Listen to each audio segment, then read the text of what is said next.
with Kelly Price in our sports department. First of all, I'm really happy for our Hawks this season. They're doing a good job. Yeah, it's definitely a place that I think Hawks themselves and definitely their fans maybe didn't envision them being. No. The play-in was kind of their destiny for a long time, has been for a couple seasons now, and for them to get past that into this first round as a sixth seed, I think is a success for everyone all around. Especially you think about going back a couple months now. At this point, they've traded Trae Young. They've kind of completely pivoted as a franchise with, you know, what is the direction that we're going in here. And they played really well after the All-Star break. They were the hottest team in the East after the All-Star break. And that kind of leads us here to Game 6, which feels like it might be getting a little out of hand for the Hawks. The Knicks might be too much for them in this series. They had a 2-1 lead, the Hawks did, in this series, and now they're down and facing elimination tonight in Game 6. Do you think they're losing steam? What do you think needs to happen? And what do you think that conversation was between the last game and tonight's game? Yeah, I think there was a lot of conversation had about physicality specifically, and at shoot-around this morning with the Hawks, that's something they talked about a lot. But rather than listening to me, here's what the guys kind of diagnose as the problems they see. Not too much schematic. It's just being physical. They've been the more physical team so far, and we got to counter that tonight. So we have a chance to do that and a chance to make up for that. Especially Game 4, like they came out and were just real physical with us. Just in every aspect of the game, they lifted their level, and we didn't go with them. So we have to come out and be that aggressor. And you know, they got some big bodies out there, so we got to be physical. We got to take them off the glass. And come out and be the more aggressive team. Got pretty much whatever they wanted on both sides of the ball. Offensively, they've scored in the paint, they've hit threes, transition, second chances, and then defensively, they've been aggressive. They forced turnovers. They got out and ran, a little bit of everything from a physicality standpoint. So they pretty much executed their game plan probably exactly how they envisioned it. Another kind of element that the Hawks kind of hope to get going is obviously their offense. They've scored just around 100 points per game, which is a little bit below what their average was in the regular season. So the Knicks have been doing a really good job defending them, but also the transition offense that the Hawks kind of like to live in. They like to have that defense to offense kind of facilitation, and that hasn't been happening very much. So they want to get that kind of get that going as well. So if they don't win tonight, they're out. Yes, season is over. All right, so that's what we're hoping doesn't happen tonight. Before you go, talk about just the crowd. I mean, we've seen so many celebrities. We've seen the ticket prices going up. Just the excitement, you being there, what does it feel like being inside? Yeah, I mean, I don't know if it's going to have the celebrity row quite like Madison Square Garden did. I mean, you had like Timothée Chalamet, one of the Jenner sisters, you know, Tina Fey, all these people. But I don't know, Atlanta always shows up for the Hawks, especially during the playoffs. I love being there during a playoff game. The environment is crazy. So we'll see who's courtside tonight, but I'd imagine, especially for a Game 6 when you know it is do or die, that Hawks fans will show up. All right, well, if you need anyone to carry your bag or a cord or anything, just so I can get inside for the game, you give me a call. I will be there. Kelly Price, we appreciate it. Of course, we are rooting on our Hawks. I want to give you an update on a story we were working on a little bit earlier today. 6 students injured in a crash in Coweta County here. Just got an update here from our assignment desk, and this is from the Georgia State Patrol, who's leading that investigation. This is our helicopter, Skyfox 5, flew over that scene there, that black car there. They say troopers were dispatched as a single vehicle crash. This was on Vaughn Road, north of Brandon Lane. They found that a student driver, who is believed to be a male, 2021 black Honda Accord, so that's that car we saw in the back of the tow truck there. According to investigators, traveling too fast for the conditions, and the driver ran off the side of the road while trying to go around a north curve there. I believe our Doug Evans was showing us, you saw the tire marks there, and unfortunately struck a utility pole and then finally rested, came to an end at a large tree. All 6 people inside were taken to various hospitals. We know 2 female patients, so 2 students who are female, sustained injuries and were transported, taken by helicopter to one of the hospitals. They're all listed in very serious condition, those 2 inside of the car there. So right now, names, of course, we are dealing with minors, not been released and probably will not be released there, but our Doug Evans is there on the scene gathering information, and of course we are wishing all of them a speedy recovery during this, and prayers going out to a lot of the family and the school community as well. All right, we want to bring in our Rosenthal, who is talking a little bit about, I believe you're talking about a once-in-a-lifetime opportunity with history. We're talking about someone who was a part of the Apollo landing, I believe. Walk us through what the students are experiencing and how important it is for them to learn some of our history. Yeah, hey, I'm at the Fulton County Schools Innovation Academy, where students today, like you said, got a once-in-a-lifetime opportunity to talk to an astronaut, but not just any astronaut. They got to talk to Fred Haise. Now, if you're familiar with the Apollo 13 mission, maybe you've seen the Apollo 13 movie back in 1970. That's 56 years ago. Apollo 13 was sent with the goal of landing on the moon. They were unsuccessful. They had an oxygen tank explosion and had to come back to Earth, and they call it a successful failure, just because they ended up returning safe and alive, and obviously a very scary, treacherous situation there. Well, Fred Haise was one of those astronauts, 3 astronauts in Apollo 13. He's the only one still alive today. He's 92 years old, and he's sharp as a tack. And he met with the students today, met with them virtually. Students got to ask him questions here. Had about an hour with him, and let's listen to some of Mr. Haise' comments and some of the students' reaction. Let's take a listen. You look at this body, a sphere, as you've recently seen from the Artemis pictures of the Earth, as a sphere, and colorized. We can see the blues of oceans, white cloud patterns, whole continents, and a thin halo around it that represents our thin atmosphere, a thicker part of our atmosphere. And contrast to look at the moon, which is crater after crater after crater, obviously, from no atmosphere where it gets beat up by anything speeding in to impact, nothing to slow it down. Over the eons that's happened in the moon, and it's just very beat up. On the front side that you see all the time, we see all the time from Earth, but also on the back side, although not as many of the very large ones that created those dark areas. Well, you see like all the movies and the TV shows and the, stories, but it was really surreal getting to meet someone who had a first-hand experience in space. They really gave you the different perspective that they don't always show in the movies. So, yeah, it was really awesome. Yeah, these students, you could tell they were really touched by this, and really took away a lot from meeting this, this celebrity, this legend. They had a lot of questions to ask. Some of them more technical, some of them not as technical, and it was an honor even for me just to be in the room and hear Mr. Haise speak to these students and hear about his experience 56 years ago flying around the moon. Back to you. All right, Chris Rosenthal. Hey, he looks good, but really 92 years old. He's doing pretty well. Maybe got to go to space for some longevity there and spry in the limbs. So it's such an honor, I know, to be in the room with him and just to hear what he has to say in his experiences. Chris Rosenthal, thanks so much. Hey, thank you for joining us for Fox 5 News Live during our 1 p.m. hour. Coming up next, Ariel Onstott will guide you through the next 2 hours on our streaming. We'll be right back.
Welcome in, everyone. I'm Ariel Onstadt. Thanks so much for being here. We want to get out to some breaking news with our Doug Evans as he's covering a car crash in Coweta County. Doug, I understand you're learning 6 students were involved in this. That's right, Ariel, and we've just got information just into the Fox 5 newsroom from the Georgia State Patrol that's handling this tragic investigation. They confirmed that 6 students from Northgate High School were in a car, a sedan, and were traveling too fast for conditions here on Vaughn Road. The young driver, a teen driver, lost control, hit a power pole. We also understand from the State Patrol that all 6 had been transported to area hospitals. We're told that 2 female passengers in the car sustained very serious injuries and were taken by helicopter to Atlanta hospitals. I'm going to turn the camera around here, grab it, and just set the scene on what's going on here on Vaughn Road right now.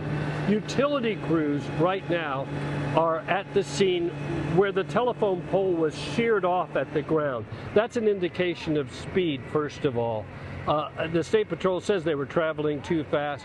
That car had been heading down Vaughn Road coming toward the camera, all right, so toward you. It left the roadway right there and continued and then came down here and hit the power pole. So even after all of that, it didn't lose much speed because it snapped that pole in half, injuring those 6 students from Northgate High School. Now listen, guys, this curve here on Vaughn Road has a notorious history. I just talked to the neighbor that lives behind the house there, behind my shoulder there, and she talks a little bit about that history. Her name is Angela Boykin. Spelling your first and last name for me. ANGELABOYKIN. Are you okay? Can you see? So can you just walk me through, tell me a little bit about the area, or tell us a little bit about the area and what you normally see here?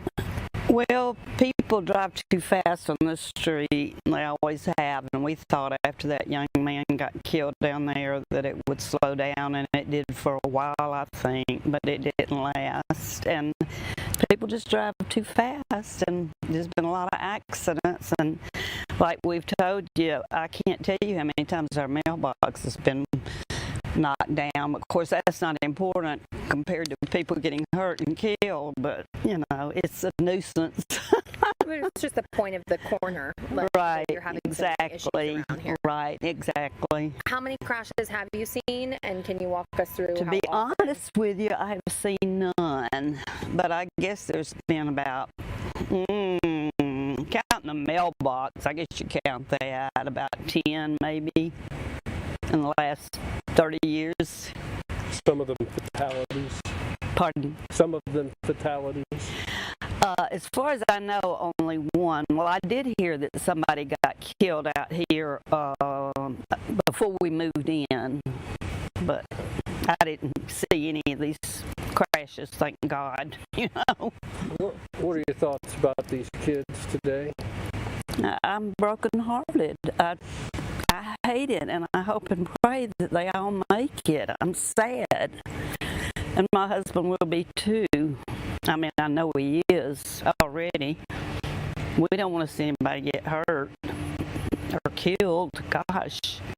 And Angela, when you drove home, I know you said you weren't here when it happened, but when you drove home and saw this, what was kind of going through your head today? Well, I called my husband on the phone. I was at the grocery store after I was working out, and he told me about it, and he didn't see it either. And he said, "You can get in the driveway." And I said, "Oh, thank goodness." He said, "I had kind of a hard time because there was so many cars and everything," but he said, "I finally got in." But I was sad. I'm always sad when I hear some kids, especially kids. But I guess they just drive too fast. It seems like nobody's learning from what they hear. I mean, a lot of people are not listening, you know, and you know how kids are. I don't have any, but I know how they are. I was going to say, we saw, a couple of little memorials down there. Right. Oh, you should have seen it after it happened. There were flowers everywhere, and we had a big sign made, and his mother got the sign and everything after, a few weeks and stuff. But she doesn't want us to cut that tree down. And Milt said, well, I won't as long as it's not, making a big mess. But she's so sweet, and she was so sad, and it was just terrible. Which crash was that? What, Hud? Which crash was that?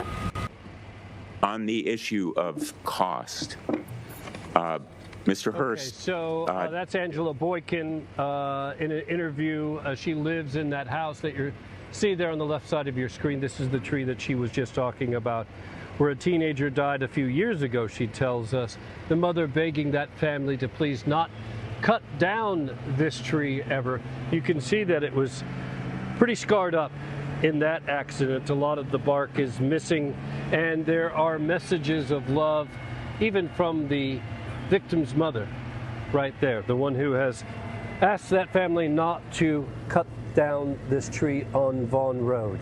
That was in the past. What we're dealing with right now is another tragic accident.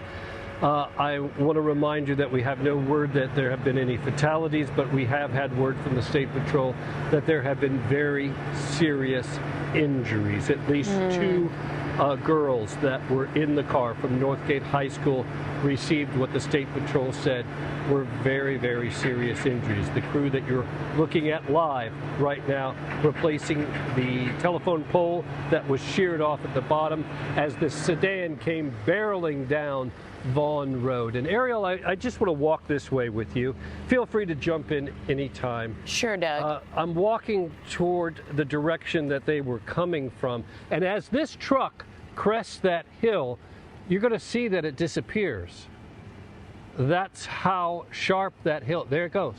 It's going to disappear. Yeah. So those kids came over that hill at a high rate of speed, a teen driver, inexperienced, and then couldn't handle the curve on the other side of the road there.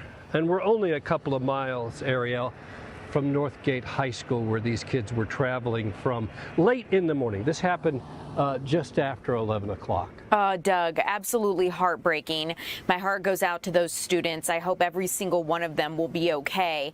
But you walking and setting the scene for us really helps to understand how dangerous that curve is when you disappear over it. And there are signs, that show the fact that it is a steep curve, but nothing that maybe grabs the attention like what could be there, right? Showing that it is such a blind curve. Maybe another tragedy will help get some action to get people to be more aware of that situation.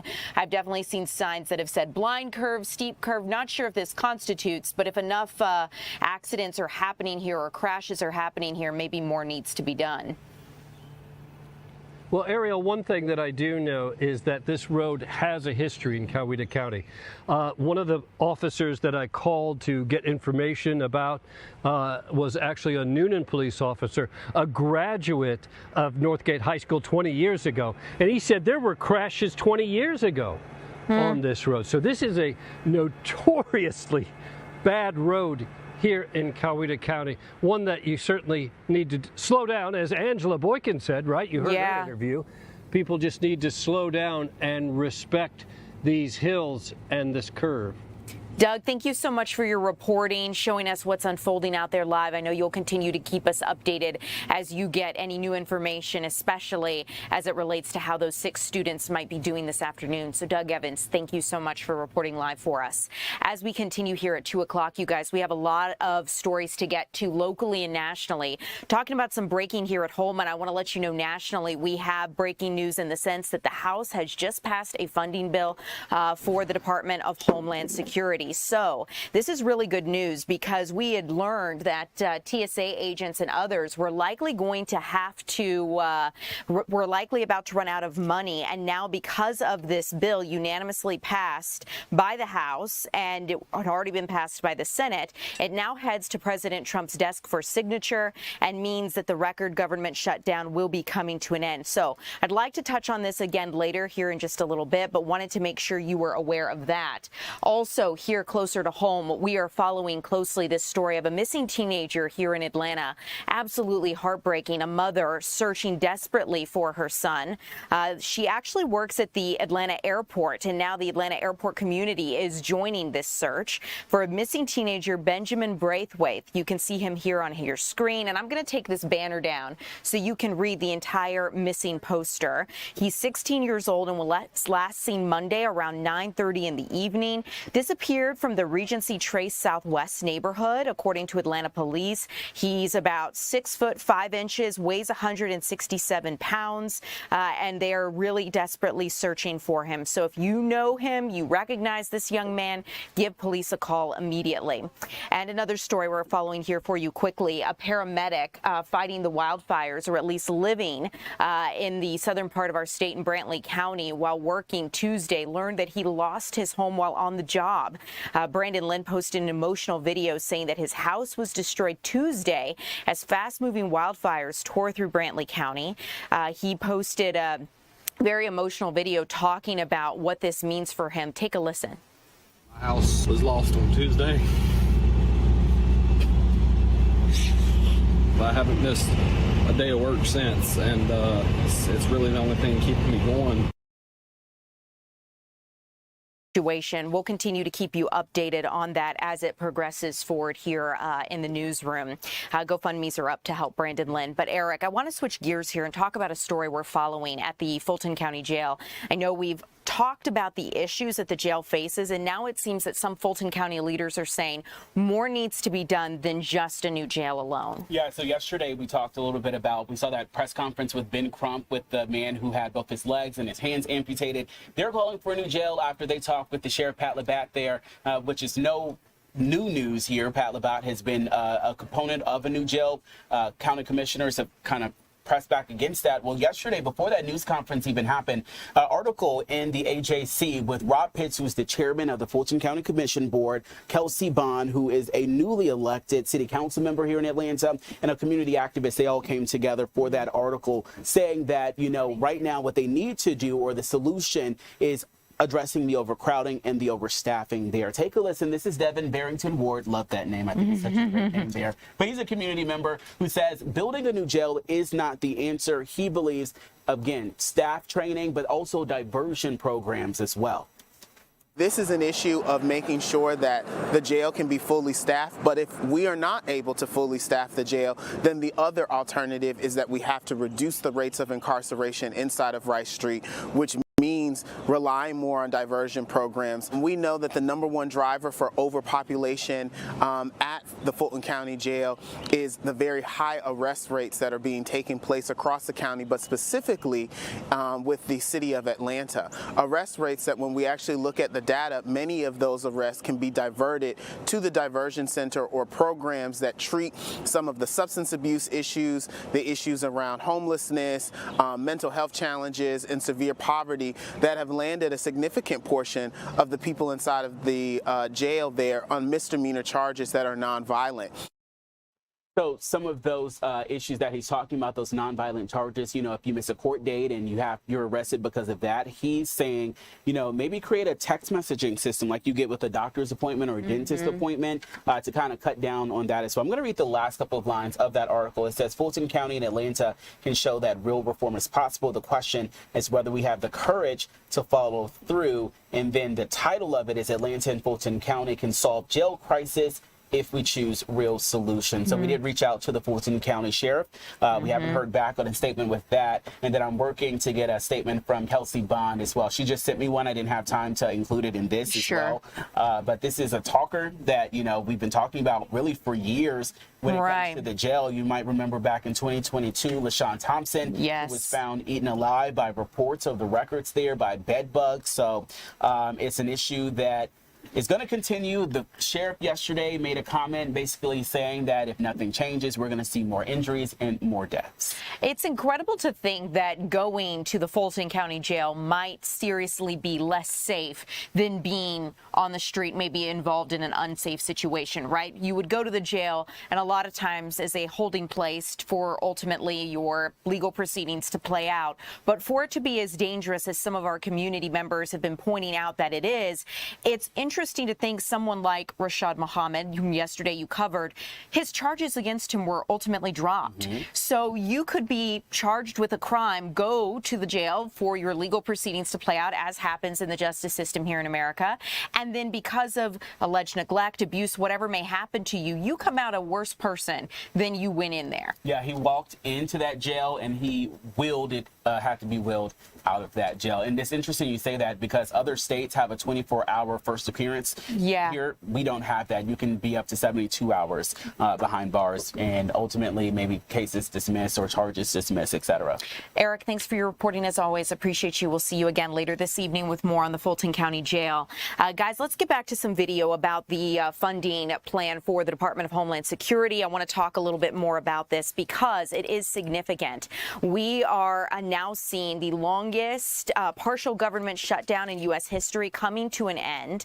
Ultimately, the House unanimously passed a Senate-backed bill sending it to President Donald Trump's desk, which means that once the president signs that into law, all of the Secret Service, FEMA, TSA workers will all receive full funding. They were about to run out because they had been receiving paychecks from an emergency fund within the One Big Beautiful Bill, but that was not a permanent solution. The president is likely to sign that bill at some point today. We'll keep you updated when that happens. But keep in mind, Democrats were really divided on reforms to immigrations and customs enforcement, and it sounds like they are going to still look at that issue as it continues through a later date. Now, one thing we did see is that the Senate, or rather the House, both of the chambers of Congress, had looked at the reconciliation process, which did allow Republicans to approve that bill without support from Senate Democrats. So wanted to make note of that there. Also in funding lapse would be a controversial spy program. Funding for this act runs out at midnight tonight. And we're speaking about FISA, which is a spy program, both essential and controversial. And it's set to lapse at midnight tonight, like I mentioned. It's one of America's most widely used spy tools, and it's the Foreign Intelligence Surveillance Act. The House passed a 3-year extension Wednesday night, but it includes a ban on a central bank for cryptocurrency, which means the bill is likely dead on arrival in the Senate. House Republicans are pushing back, saying the banking provision is a national security issue. Another big hurdle, a major ideological fight over whether intelligence agencies should need a warrant to spy on foreign targets. Critics say reform is needed because Americans who interact with those targets often get surveilled by our own intelligence agencies. Ultimately, the House and Senate are going to need to get on the same page in order to save FISA. It's looking unlikely at the moment, so we'll continue to keep you updated. I also want to let you know that as of right now, Secretary of War Pete Hegseth has just stepped off of the hot seat on Capitol Hill, where he's been facing questions from lawmakers today and after he faced them again yesterday. Senators have been probing his handling of the war with Iran. We know that oil ships and negotiations have been stalled with Iran as of late, but action right now that's been unfolding has been domestic here on Capitol Hill. We've seen that the Pentagon chief has put a $25 billion price tag on the Iran war so far, and he's defended his $1.5 trillion Pentagon budget proposal. The cost of war is on the minds of a lot of Americans, especially drivers who have been paying for higher gas prices. AAA says the national average for a gallon of gas now jumping to 7 cents overnight, hitting $4.30 nationwide.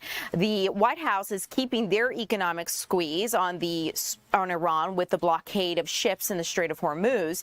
We saw thousands of Iranians in that video just a bit ago taking to the streets in Iran to show their support for their supreme leader. You can see that there. Friday is the deadline under the War Powers Resolution Act that gives the president 64 days for the use of force without authorization from Congress. So President Trump initially had said the war would only last a few weeks. We are at 64 days, which means that he will need congressional approval in order to continue that. Take a listen to an exchange between Connecticut Senator, a Democrat, Richard Blumenthal, and Pete Hegseth, as Blumenthal pushed back on the Pentagon's claims that the war has only cost $25 billion so far. On the issue of cost, Mr. Hurst, does that $25 billion estimate include all of the costs in terms of damage to our bases, the need to replace planes and munitions, and the costs of injuries to our servicemen and women? Senator, so for the Milcon facilities replacement cost, that's probably the hardest thing to estimate right now because we don't know what our future posture is going to be or the future construction of those bases. Well, you owe it to us. You're here to ask for appropriations. Of course. And I would like a more accurate estimate of what has been done that will require replacement and renovation, as well as the other costs. And I think $25 billion is probably less than half, maybe less than a quarter of the total cost of war, which is the reason why the supplemental request is much higher. So I think you owe it to the American people to give us the straight talk about what the costs have been. Mr. Secretary, I know you have characterized this war as an astonishing military success, to use your words yesterday. But the American people aren't buying it. And I know you feel the American people are seeing through the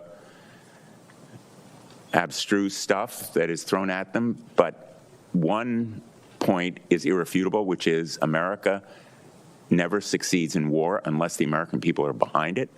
And if what you're seeing as success now is winning, I would hate to see what losing looks like, because none of the shifting and contradictory objectives of the war so far have been achieved.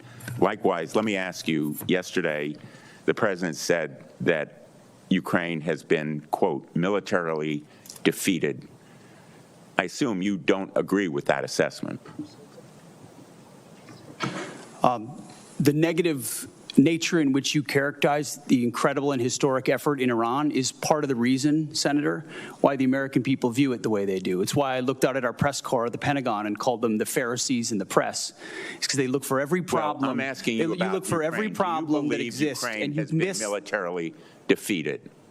You missed the I would plank. submit, based on my 9 trips to Ukraine, that is a false narrative that the president's buying. We are 2 months Vladimir into a Putin. historic military success in Iran, and you want to call it a defeat. And it's defeatist Democrats like you that cloud the mind of the American people and would otherwise fully support preventing Iran from having a nuclear weapon. Administration, and they are bravely fighting our fight. And that is the reason that I'm pursuing the Russian sanctions bill, which is bipartisan, along with Senator Graham, and why I hope we will recognize our obligation to release that $400 million, which we've appropriated. Thank you, Senator Blumenthal. Okay, we'll continue to keep you updated as Secretary of War Pete Hegseth continues to testify on Capitol Hill, asking Congress to fund the Department of Defense with that $1.5 trillion budget measure. As we continue, I want to let you know that ex-Attorney General Pam Bondi is now scheduled to testify before the House Oversight Committee as they continue their investigation into Jeffrey Epstein. She's going to sit next month, May 29th, for a transcribed interview rather than a under oath deposition, but she will sit for that interview nonetheless on May 29th. Now, ultimately, we know lawmakers have wanted to question her about how the Justice Department has handled the release of the Epstein files. A bipartisan group of lawmakers with the House Oversight Committee initially subpoenaed her as Attorney General amid outrage over the department's failure to release all of the files as compelled by law. But once Pam Bondi was ousted as her role as Attorney General, the Department of Justice argued she could no longer appear in her official capacity and would not sit for that previously scheduled deposition, even though the subpoena named her directly. So we know that when the committee learned this, they said that it did not matter because ultimately she would testify as she was under her capacity as Attorney General and would speak to that regardless of whether she left the post or not. A number of Republicans had waffled over whether she needed to testify under oath after she met voluntarily with the panel to answer questions. But we know that ultimately that meeting on Capitol Hill, also attended by then Deputy Attorney General Todd Blanche, who's now serving as the acting Attorney General, grew contentious with Democrats ultimately storming out of that room. We had reported that to you guys when we last spoke of this, but the date for her new appearance was revealed as Democrats on the House Oversight Committee revealed they had filed civil contempt charges against her for not appearing for that deposition. So we'll continue to keep you updated as she sits for that interview with lawmakers. As we continue here at 2 o'clock, you guys, straight ahead, we're going to get a check of your weather forecast. Also want to check in on how new efforts are underway from some state lawmakers to push for redistricting efforts in the state of Georgia. That's coming up.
Welcome back in, everyone. I'm Ariel Onstadt. Thanks so much for being here. We've gotten some rain overnight. I know some of you felt it. It probably woke you up in your sleep. But even though it is so good to see the rain we've had over the past few days and the rain we're likely to get this weekend, it does not mean we're out of a drought yet. Lauren Robinson explains.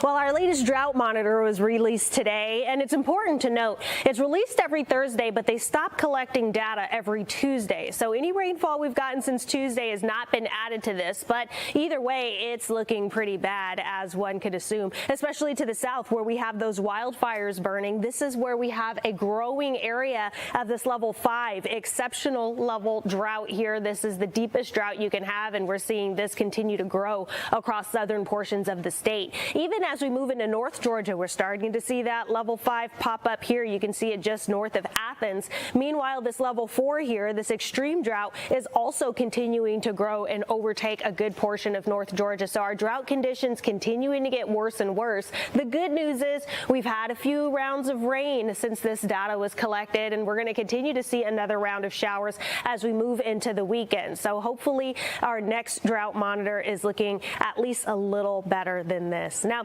as you're making plans through the rest of the day, we did get some showers and storms that pushed through overnight and into early this morning. Maybe you were woken up by some thunder like I was at around 2 a.m., but all of that has moved its way out, and as we go through the rest of the day, we're going to be a bit drier, but that cloud cover is going to stick around. Maybe you get some peaks of sunshine through the clouds, but overall we're going to be mostly cloudy as we go throughout our Thursday.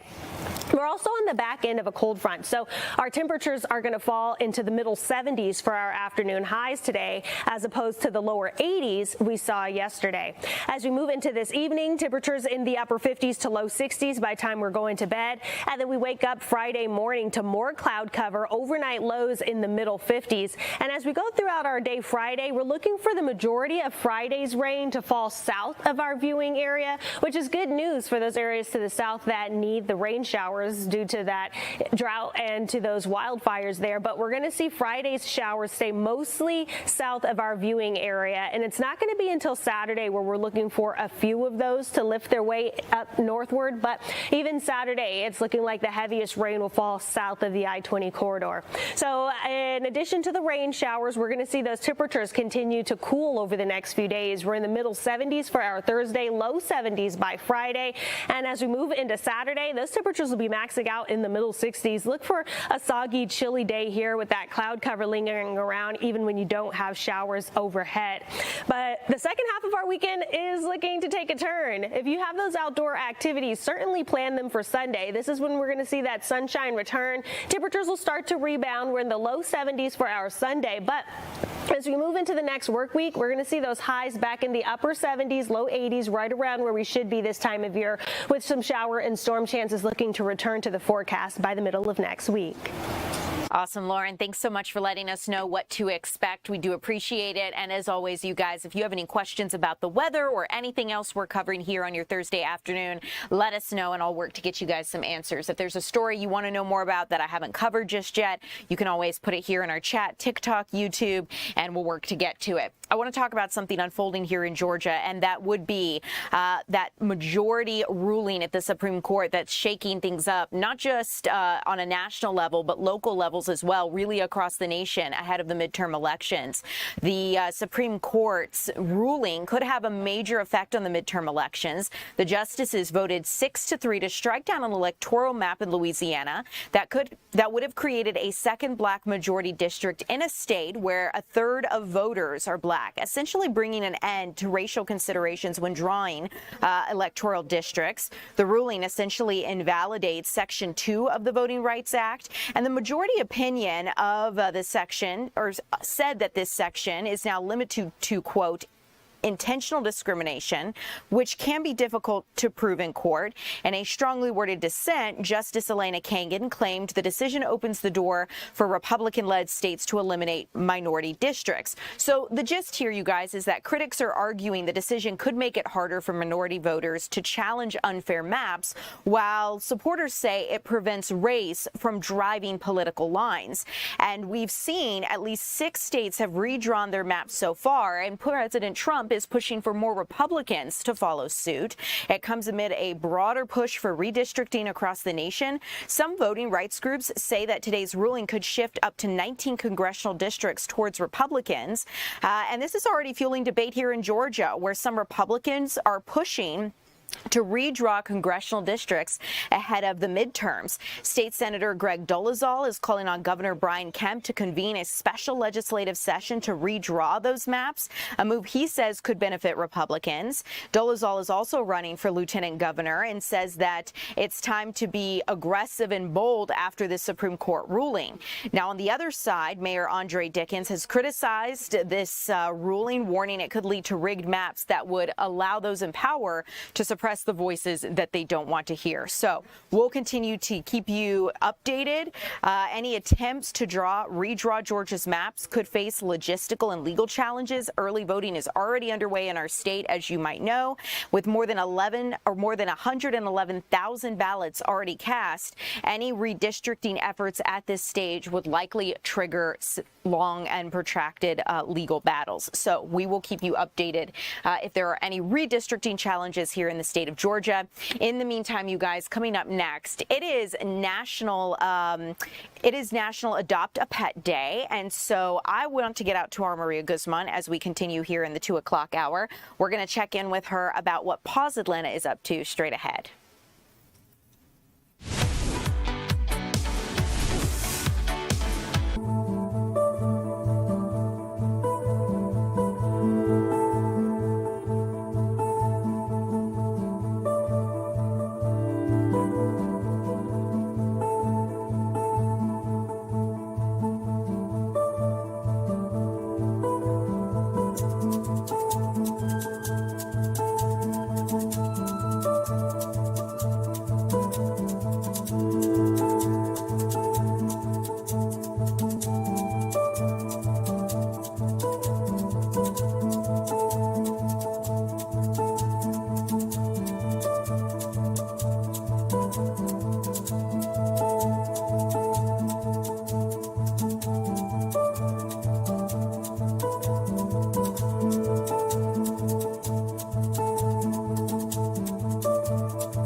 Welcome back in. I'm Ariel Onstad. Thanks so much for being here. I want to get to a really cool story today with Paws Atlanta, where they work to try to help people and their pets stay together.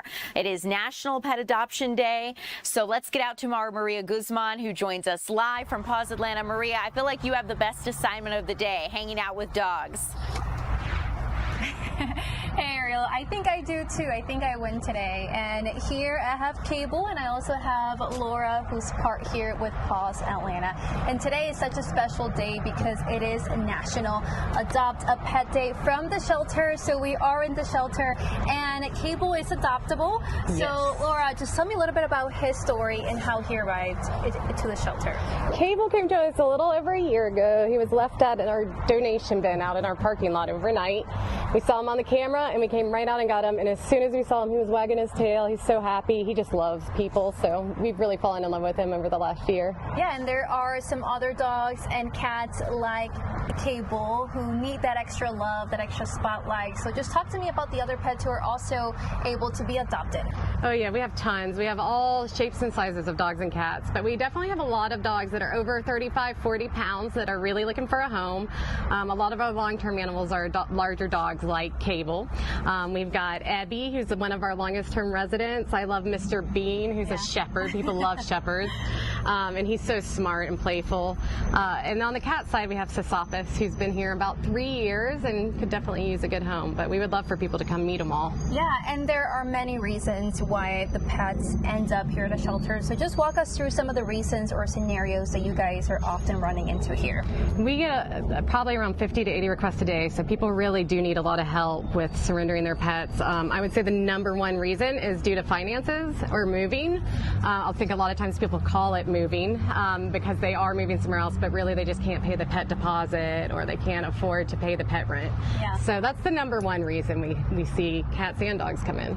And it's obviously Adopt a Pet Day from the shelter, so how can people adopt and take a pet home? You can come in and talk to us in person. You can go online, but pawsatlanta.org, you go there, go to the adoption tab. You can choose cats or dogs and fill out a 4-page application. It'll be real fast, and you can actually take a dog home or a cat home the same day. Yeah, if somebody wants to help but they can't adopt, you guys also have some volunteer opportunities. So how does that look like? Oh, yes. And how to get involved? You can also go online for that. You sign up, you just go through a quick orientation, and then you can come out anytime you have free time to volunteer. Fostering is also always an option where if you're not ready to adopt or you're just not at a good stage in your life to adopt, you can just take an animal temporarily. And just one big question for someone who has been here for so long, you know, why really focus on adopting from the shelter rather than like buying? We have such a massive pet overpopulation problem across the whole country and definitely in Georgia. And so there are animals that are in shelters everywhere that have been sitting there too long, or unfortunately not at our shelter, but there is a chance that, you know, a lot of dogs are being euthanized just because there's no space. Nobody wants to do that. They just are in a situation where there's just too many dogs and not enough people for them. So I think it's very important that people adopt. We brought the animals into the world with us, and we kind of owe it to them to take care of them now. Yeah, and Ariel, I'm going to try to adopt a dog, but first I need to convince my husband. So I'm putting this out there to see if maybe I can adopt one. All my dogs are back home, and I love dogs, so I'm going to try my best. But I'm going to be hanging out here this whole afternoon, and coming up in the next hour, I'm also going to be talking about all the resources that you guys offer. So just quickly, just mention to me, for example, the food bank and everything else that you guys also offer besides adoption. Our number one goal, what we would love to see most, is dogs staying with their owners. It's devastating for the dogs and the people when they need to get separated. So we offer a food bank where we give free food out to the community. We have a low-cost vaccine clinic. We have educational opportunities. We visit schools and things and talk to children about animal care and animal welfare. But yeah, our main goal is trying to keep the pets in the homes if we can. We'd like to be their last resort. Yeah, that is incredible. Well, I really admire the work that you guys are doing here, so thank you so much for taking some time to chat with us. So guys, I'll be back here very soon, and I'll send things back to the studio. Maria, thanks so much for letting us know how we can get involved, potentially adopt a pet. He is really cute. Love it. We'll see you again here upcoming at 3. All right, guys, let me bring you back in here to studio, and let me bring up our Kelly Price. I'm going to zoom the camera out. Boom. There we go. So, Kelly, we are talking all things Hawks. It is Game 6 tonight. We got about 4 minutes, I'd say. What do the Hawks need to do to stay alive in this game and beyond? Well, to be simple, they've got to win. Yeah. Because otherwise, it's over. The whole entire season literally hinges on this Game 6 tonight. It's interesting because the Hawks were up in the series 2-1 at one point. Yes, they were. Now they're down 3-2. So the momentum may have shifted. We'll see if the Hawks can maybe get that momentum back tonight at home. Obviously, they had a huge winning streak there during the regular season. I think they've won, I had my number here, 15 of their last 17 games in State Farm Arena they've won. So, you know, that home crowd is always an advantage for the Hawks, and I feel like they always show up during the playoffs. So we'll see what that looks like tonight. Knicks fans notoriously travel well and are very loud and obnoxious. So we'll see what it looks like. I understand you might have spoken with one of the players. What are they telling you about this? Yeah, so physicality is a word that came up a lot today at shoot around with the Hawks. They really have to up their physicality. The Knicks have been very physical with them. They were out rebounded, the Hawks were, by 21 in the last game, which is just insane. And the sound we have here for you guys actually is what they feel like you know, is maybe what went wrong, but also that this is just a do or die situation for them. It's do or die, so there's no second chances, and everybody understands that. So it's just about going out there and laying it all out in line. We just have to understand what's at stake here and can't wait to feel the game out. I think that's really important. There's no feeling the game out. There's no real time to say, I wish I would have done that, or I wish I would have done this. It's pretty straightforward, like you said. The season could continue to go on, or you move on to the off season. So I think it's a real good understanding of what's at stake here, being at home, having a chance to extend the series and force a Game 7. So everyone's fired up. Like you said, win or go home. We don't want to go home, so we got to come out here and win. We felt like we haven't played our best basketball yet, and we know that we have to share it. We have to play for each other and play how we're playing, towards the end of the season. And the Hawks really have to get their offense going. Those are three guys that have to do better. Dyson Daniels specifically, he's someone that does need to be more physical when he gets to the rim. There were a couple times where he just didn't take a shot, or he would kick it inside, and that is not something they did in the regular season. Right. The Knicks have been really good at shutting down the kind of transition offense that the Hawks like to run, which is that defense to offense kind of. They like to run into transition and kind of score fast break points. I looked this up because I was curious. They were averaging almost 18 fast break points in the regular season. The Hawks were. It's been 13, a little bit less than 13 throughout the playoffs, but the last two games, just 5.5. So a huge drop off in that area specifically, and that's such a big part of the Hawks offensive DNA. So they've got to get that going. Okay, well, hopefully they can pull out a win. Someone here in our TikTok chat saying, "Go New York, go." I told you they're sorry, loud. We can't. No, we can't support. Go Hawks. But I hope they make it past this round, this game, and then we can see them in New York again for Game 7. I think Game 7 in Madison Square Garden is that would just be insane. So I don't know. Yeah. I don't know what actually would be a better situation for the Hawks. This is actually a 2-point spread for the Hawks today. So I mean, it should be interesting. Okay, Kelly, thank you so much. Guys, thanks so much for being here with us. Coming up next, we're going to check in with our Eli Jordan on a race that's designed to bring inclusivity to sports. We're going to talk about it.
Welcome in, everyone. I'm Ariel Onstad. Thanks so much for being here. I want to take you guys out to Piedmont Park, where a bunch of runners, hundreds of runners, are going to be joined together. They're actually going to have wheelchair athletes and others, all raising money for literacy and inclusivity in sports. So let's get out to our Eli Jordan live at Piedmont Park.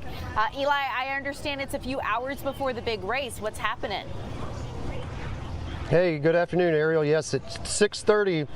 they're going to be lining up out here for the race, and I got mixed minus issues, by the way, just to let you know. But yeah, 6:30, the 4th annual Spark 5K is going to be happening. It's going to be benefits are going to, and the proceeds are going to benefit the Kyle Peace Foundation and the Share the Magic Foundation with founder Malcolm Mitchell. And I am with Malcolm Mitchell right now. Hello, Malcolm. How's it going? It's good. Earlier we were in the office. Now we're at the park. I don't have my running gear on yet, but I'm going to get. Well, you got your interview gear on. Yeah. And you get the bib and everything. So tell me, how excited are you about the race today? I'm very excited. I'm going to have around 500 to 600 people come out to support the Spark 5K. So we're looking forward to it. And just tell me about your foundation, Share the Magic. Yes, Share the Magic Foundation was created to inspire kids to read. We partnered with Rourke a few years ago. They introduced us to the Kyle Peace Foundation, and we've been working together for the Spark 5K for the last few years. And just tell me about how many kids. I mean, do you provide books? I mean, do you do reading? Yes, yes. We provide books, introducing book ownership to communities. We serve around 3 million students, and we have programs that are in school and on a digital platform too. All right, so you're from Valdosta. You played UGA, yes, wide receiver. You're wide receiver for the Patriots, and you even played in Super Bowl 51. That's right. And that big comeback game. And but what got you into literacy, though? Well, growing up, I thought football was the most important thing in the world, but I realized I was wrong. That reading was more empowering. Reading is the most self-empowering tool we can possess. So I wanted to help out communities, and that's why I think this partnership works. It's about inclusion, supporting one another, and coming out here and being the best that we can. And just tell me, do you know much about the Kyle Peace Foundation? I do know a lot about Kyle Peace Foundation. Kyle is a good friend of mine. Kyle is a person, and he actually participates in this race. His brother Brett pushes him. They're in-chair athletes, and if you don't know Kyle, you should. He's such a light, and he encourages everybody he meets. Yeah, we'll be speaking to him next hour. But just tell me, how do you think you're going to do in today's race, and how do you feel about the conditions? We're out here to support two amazing organizations. How I do, that's irrelevant. I'm sure I'll be coming in last place at some point. And real quick, does Share the Magic have a website? Yes, readwithmalcolm.com is how you learn more about Share the Magic Foundation. We appreciate all support that you can give us. If you are free, be here at Piedmont Park tonight for the Spark 5K. Tell me the website one more time. Readwithmalcolm.com. Readwithmalcolm.com. Awesome. Yeah. Malcolm Mitchell, thank you very much for joining us. And Ariel, this is what's going to be happening here today. The race is going to start up at 6:30 tonight. People are going to start gathering here in about 30, 45 minutes, getting ready, putting their bibs on and all that. And starting right here be the finish and start line and finish line right here in 5K, helping good cause. Back to you, Ariel. Eli, love it. Love Malcolm's perspective. Incredible to see his journey as a UGA athlete turned author and poet, realizing what was most important to him. So really good cause this afternoon. We'll see you again here upcoming at 3, but that Spark 5K taking off around 6:30. Eli Jordan, thank you so much. As we continue at 2 o'clock, you guys, I want to talk about a really incredible opportunity that some students got today. They were able to speak with a living legend, an astronaut from the Apollo 13 mission. Chris Rosenthal was there in the classroom. Let's check it out. So students here today at the Fulton County Schools Innovation Academy got a really special experience. They got to meet with an astronaut, but not just any astronaut. They got to meet with one of the Apollo 13 astronauts, Fred Hayes. He's the only one still living. Of course, Jim Lovell and Jack Swigert have passed away. But yeah, 92 years old, Fred Hayes. He's a very special moment here today for these students. They got about an hour with him, a chance to ask questions about the mission. You may remember, the movie Apollo 13.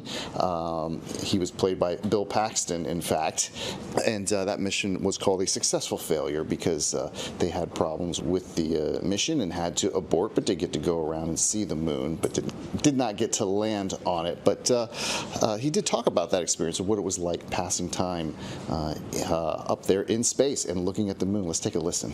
And you look at this body, the sphere, as you've recently seen from the elements pictures of the Earth, as a sphere, and colorized. We can see the blues of oceans, white cloud patterns, whole continents, and a thin halo around it that represents our thin atmosphere, a thicker part of our atmosphere. And contrast to look at the moon, which is crater after crater after crater, obviously. from no atmosphere where it gets beat up by anything speeding in to impact, nothing to slow it down. Over the eons that's happened in the moon, and it's just very beat up. On the front side that you see all the time, we see all the time from Earth, but also on the back side, although not as many of the very large ones that created those dark areas. And of course, the highlight here was students getting to ask questions from Mr. Hayes. And I guess some of those students here. And guys, tell me a little bit about, tell me, what did you ask him? So I asked him about his experience flying the Shuttle Enterprise, which was the test shuttle that they flew before they flew actual orbital missions. And he did that way after his Apollo 13 mission, but it was very interesting. He spoke to the difficulty of flying it and the consequences of what would happen if things didn't turn out as great.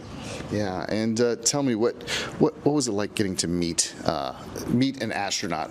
Well, you see like all the movies and the TV shows and the, stories, but it was really surreal getting to meet someone who had a first-hand experience in space. They really gave you the different perspective that they don't always show in the movies. So, yeah, it was really awesome. Awesome. And this is the teacher here, Steve Jones. He is the astronomy teacher here, set all of this up. In fact, you even have his picture here on your shirt, so it's safe to say you're a fan. Absolutely. And tell me, what's it like putting this together? What do these students get out of this? This was fun to put together. My friend Logan Jaron with steamforspace.org puts this together for teachers, and so I worked with him on giving these students this opportunity. It's not every day you get to talk to an astronaut, especially not an Apollo astronaut. I believe there are currently only 6 Apollo astronauts still alive, 4 of them who have walked on the moon, and so this was a great opportunity to talk with them. And so I really liked that. I liked having the ability to give them this opportunity. Yeah, and a great opportunity indeed. I didn't get to ask any questions, but even for me being in the room, it was an honor to get a chance to really listen and see this interaction. At 92 years old, he's as sharp as ever, and this happened 56 years ago. Hard to believe. So, just an incredible chance for these students to really connect with history. Back to you. Wonderful, Chris. Great opportunity. Love that they were able to speak to an Apollo 13 astronaut, ask their questions. Wonderful educational opportunity. You guys, right now I'm looking off to my right at some of the channels we have coming into our newsroom, as we always do, and I see that President Trump is live signing executive orders this afternoon. So let's listen in and see what he has to say. What anyone thought. It's great. And we're going to be doing the same thing, I guess, in a certain way for older people. We're going with a plan that if it works, has to get approved by Congress, but we think it'll get approved. It'll be fantastic for the country. Let's go. Will, do you want to start? Sure. Some other things, and we thought we'd let these great people from Congress and beyond, or below, I guess I could say. So first, sir, this is the IRA executive order that you just mentioned. This establishes the retirement accounts with the federal match for eligible people, as you said in your speech and as Kevin explained. This is a big step forward. It's going to provide access to high-quality retirement accounts to a lot of Americans who don't currently have access to such accounts. Okay. There it is. That's nice. Great. Thank you very much, everybody. Looking live as President Trump is signing executive orders from the Oval Office. We'll check back in with this around 3 o'clock if the president is still live with us. You heard the order he had just signed was one dealing with the retirement counts for Americans. And keep in mind, the president is expected to also approve the funding bill for the Department of Homeland Security. That is something we've been long awaiting, and the House has unanimously passed that measure. So we'll keep you updated as it moves forward. We have more to come here at 3 o'clock. You guys, I'm Ariel Onstad. Thanks so much for being here. We'll see you back in just a few minutes.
Welcome back in, everyone. I'm Ariel Onstadt. Thanks so much for being here at 3 o'clock. We've got a lot of news to get to, and I want to start off first with a son who is missing, and his mother's very worried. His family's desperate to find him. The Atlanta airport community is now stepping up and joining the search. So let's get out live to our Fox 5's Tyler Fingert. Tyler, thanks so much for joining us. What can you tell us about this missing person? Well, Ariel, good afternoon to you. Benjamin Braithwaite's family went door to door today in this community not far from where they lived, handing out these flyers, asking anyone with information to give police a call. They were out here on this road earlier. They are also on other roads in this area. Basically, friends, neighbors, and loved ones have flooded the community, hoping someone somewhere has seen the missing 16-year-old. Atlanta police say the 6'5" teen was last seen Monday night around 9:30, leaving his home in the Regency Trace neighborhood on foot, wearing a black hoodie, black joggers, and Nike running shoes. The neighborhood is off County Line Road, about a mile north of Campbellton Road. Those closest to Benjamin say they are alarmed because he's been gone for so long. They describe Benjamin as quiet, athletic, and introverted, the kind of teen who would never simply disappear. Since Monday, investigators say there has been no trace, leaving family members growing more desperate with each passing hour. What began as concern is now turning into fear. Hartsfield-Jackson Atlanta International Airport also sharing Benjamin's missing persons flyer, calling him the son of a valued member of its airport community, expanding the search far beyond this neighborhood. Volunteers continue to search, family members continue praying, and loved ones are begging for Benjamin to come home. Take a listen. Well, smoke was just boiling up right behind the trees, beside my house. I didn't actually see the fire, but smoke was everywhere. And I wet the house down with water and the trees around the house and raked the leaves away from the yard. That was about all I could do. And whenever just... Hey, Tyler, it does not sound like that was the bite you wanted. So go ahead and tell us.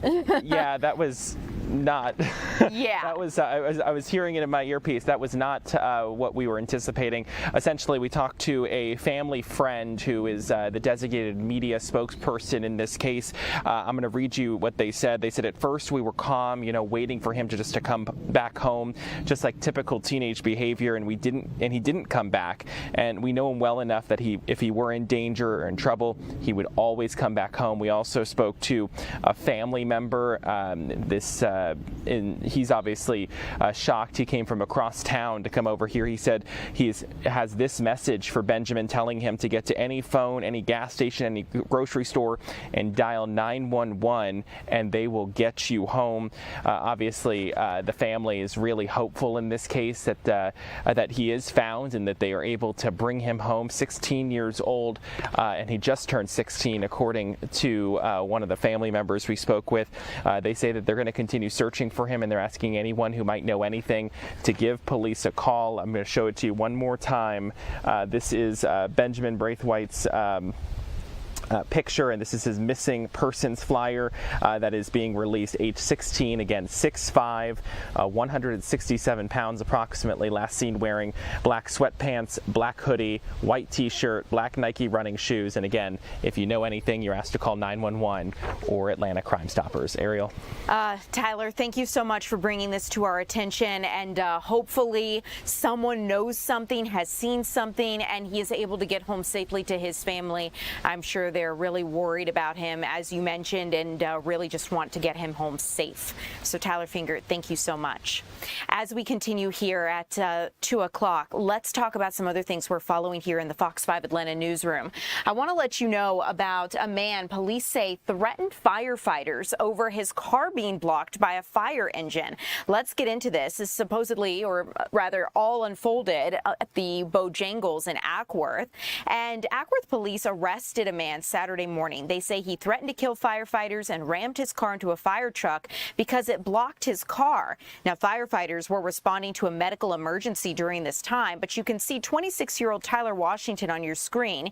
Police say that he became irate when Cobb County Fire Engine 11 parked in front of that Bojangles while responding to that medical call. The engine blocked Washington's car in the parking lot, and they say Washington yelled at the firefighters and demanded they move the truck immediately. This is according to Sergeant Eric Mistretta. The crew told Washington they needed to handle the medical emergency first before they'd be able to move the fire truck for him to get out. And one witness says that he saw Washington, quote, raising hell about being blocked in. Simpson said Washington grabbed his food. That witness, Lamar Simpson, says that Washington grabbed his food, went into his car, jumped into the driver's seat, and backed into that fire engine. So he's now facing 4 criminal charges after the incident, including obstructing firefighters, interference with government property, and terroristic threats. So that is something we will continue to keep you updated on as it moves forward.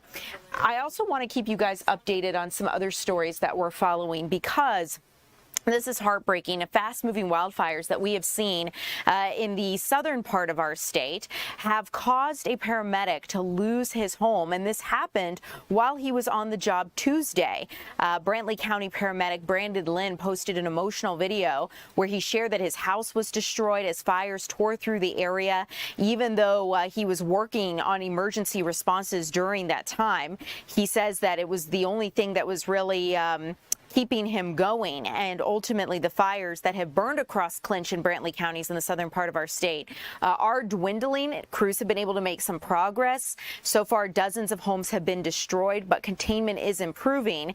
The latest numbers, the Pineland Road fires consumed over 32,500 acres, 38% contained, and then the Highway 82 Clinch County fire has burned 22,600 acres and is 33% contained. But I'd like to let you listen to what Brandon Lynn had to say in that video that was posted. My house was lost on Tuesday. I haven't missed a day of work since, and it's really the only thing keeping me going. So you heard him speaking a little bit about what he experienced. There is a GoFundMe posted for community members to support him. If you would like to do so, we have all the details on fox5atlanta.com. As we continue here at 3 o'clock, I want to talk to you about the redistricting battle that is heating up as we approach the midterm elections, especially since the Supreme Court has recently struck down a large part of the Voting Rights Act. We saw today that some candidates have outlined what they say are the stakes of democracy in the country as a result of this. And our Larry Spruill was at that forum getting more information. So I'd like to see if we can bring in our Larry Spruill and speak to him about what happened at that forum and what we need to know, because ultimately, as we've continued to cover this story, we want to keep you updated about those redistricting efforts and how they may affect the midterms. We know that a lot of you are voting early as of right now. 111,000 early voting ballots or votes have already been cast, which is really pretty incredible. And if we were to see redistricting here in the state of Georgia, as some state lawmakers want to do, so early, we could see legal battles as a result, because early voting is already underway. So we're going to bring in our Larry Spruill to see if we can chat with him about what he saw at this forum. I see he is ready and standing by. Just a matter of bringing you in, Larry. Thanks so much for being there. Tell me a little bit about what happened at this forum you attended. Well, good afternoon, Ariel. So obviously that decision is causing a lot of controversy, a lot of concerns, not just nationwide, but also here in Georgia. Now, we are here at the Fulton County Government Center, and that's where they had that news conference earlier today. There were several politicians who are running for upcoming primary races, and they held that news conference here today to express their concern in regards to that decision. Now, candidates in the Georgia Supreme Court race and Court of Appeals held a news conference today to discuss the Supreme Court decision and how this can impact the upcoming primary races nationwide. Now, all of this is because of the Supreme Court decision about the 1965 Voting Rights Act. Yesterday, in a 6-3 ruling, the court's conservative majority found that Louisiana district relied too heavily on race. Now, that's why the Supreme Court struck down Louisiana's second majority black congressional district in a decision that can open the door for Republican-led states to eliminate black and Latino electoral districts that tend to favor Democrats and affect the balance of power in Congress. Now, both Georgia Democrats and Republicans are responding to that decision. Take a listen. Our courts must remain a place where the Constitution guarantees the individual rights of every citizen. And so in a democracy, one of the most fundamental rights, of course, is the right to vote. And now, with these essential protections being rolled back at the federal level, I believe that Georgians are more concerned than ever about their rights being protected. They've basically undone 50 years of rights, of protecting the rights of minority voters in this country. And I also asked those candidates, what does this mean for Georgia voters and nationwide for the upcoming primaries? I also reached out to Georgia Lieutenant Governor Burt Jones. He responded in a statement as well. I'm working on all of that coming up tonight at 5. We're live in downtown Atlanta. I'm Larry Spruill, Fox 5 News. Larry, thank you so much for keeping us updated. This is a story we'll continue to watch here in Georgia, especially, we saw the Supreme Court strike down parts of that Voting Rights Act, and now, while it was already underway, this is just continuing to heat up ahead of the midterms. Florida looking at redistricting, State Senator Greg Dolezal here in Georgia speaking about redistricting, so definitely something that we'll be keeping our eyes on as we approach the midterms. Yeah, so Ari, as you mentioned, those states as well, but also, so the Democrat states, they're also kind of battling back and forth. We have California who did redistricting. Virginia just also voted on that. So the Democratic states, they're kind of battling back and forth to kind of help out those parties, but each party are really looking out for their own voters. So as the upcoming primary races are already underway, then we have the primary coming up in November. There's still a lot of controversy that's going on with this decision. So it's just really kind of a wait and see at this moment. Ariel? Larry, thanks so much as always. Appreciate the conversation. I'll let you get back to gathering information, and we'll know more with that statement you have from the Lieutenant Governor this evening. Larry Spruill, everyone, reporting live for us there in downtown Atlanta. As we continue here at 3 o'clock, I want to let you know that the Department of Homeland Security is once again on its way to being fully funded. The House unanimously approved a Senate-passed bill to fund most of the Department of Homeland Security.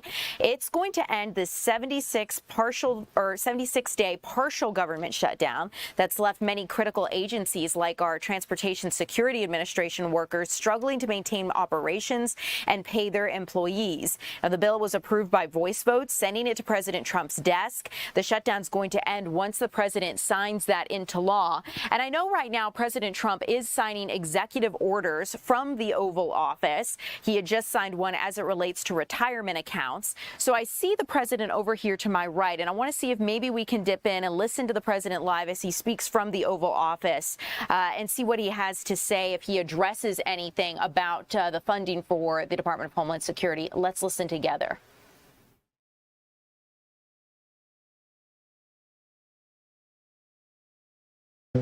They were good and they were forceful. And I saw the guys in front of me. They were powerful-looking guys. I said we could send them to Hollywood. They could make movies. I think that there's always room for improvement, right? And he got into the building. The problem is I know that's what I do. I build buildings like that. Much nicer, actually, but I build buildings like that.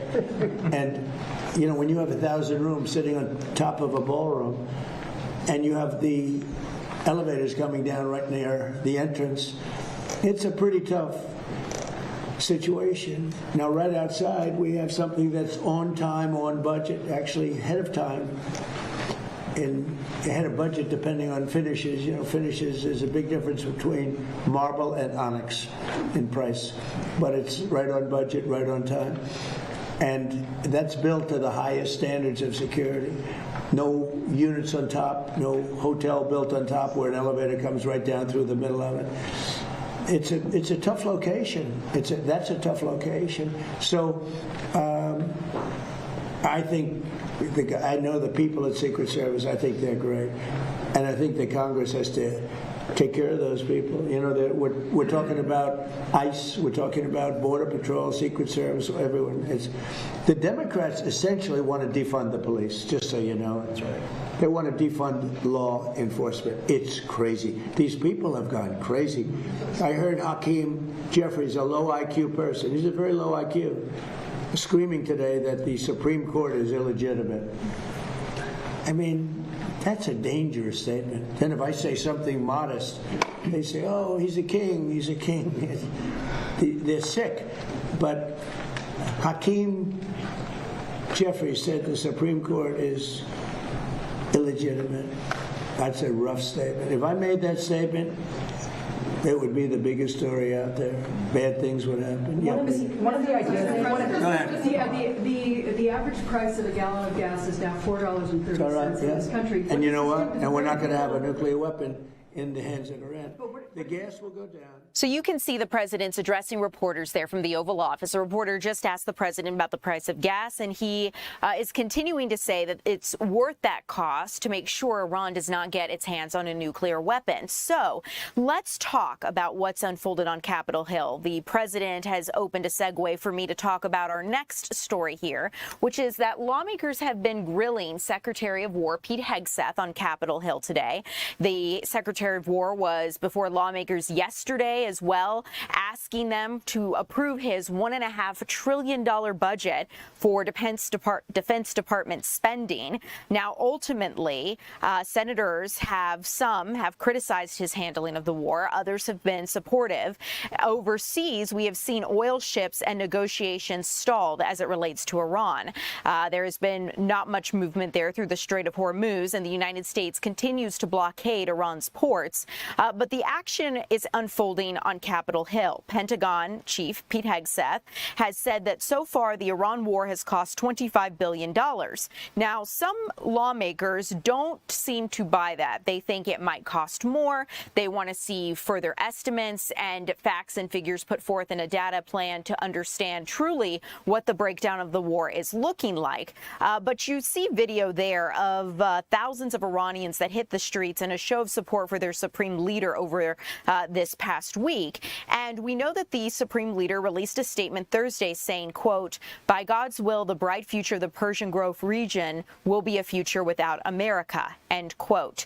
Now, ultimately, Friday is the deadline under the War Powers Resolution Act that gives the president 64 days for use of force without an authorization from Congress. So when President Trump first initially spoke on the war with Iran, he said it would take a few weeks. He has since changed his tune to say he's not in a rush to sign a peace agreement with Iran, saying that this is going to take time. But we are coming up to the end of what the president can legally do with his powers as it relates to that war without Congress stepping in. I'd like to let you listen in to an exchange between Secretary of War Pete Hegseth and Democratic Senator Richard Blumenthal of Connecticut. On the issue of cost, Mr. Hurst, does that $25 billion estimate include all of the costs in terms of damage to our bases, the need to replace planes and munitions, and the costs of injuries to our servicemen and women?